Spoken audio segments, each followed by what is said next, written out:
бачам, ҳамеша рост гӯй, рост рав, ҳалол хӯр. акнун делои ҷиноии падари насиҳатгар дар дасти ҳуқуқшиноси ҷавон. дада, шумо ягон бор ҷиноят содир накардаед? астағфируллоҳ бачем, чӣ хел ҷиноят? Ман аз ҷинояткорон хатар дорам.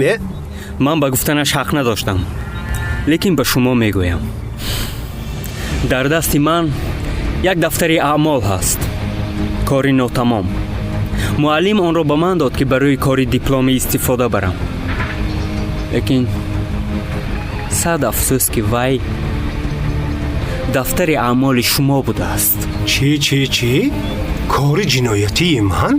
аудио спектакл дар иҷрои ҳунармандони театри шаҳри Конибодом дар доираи лоиҳаи шаҳре дар театр, театре дар шаҳр бо дастгирии дафтари швейтсарӣ оид ба ҳамкорӣ дар Тоҷикистон ва Канд FM амалӣ мешавад. наздиктарин рӯзҳо аудио спектаклро аз Канд FM бишнавед.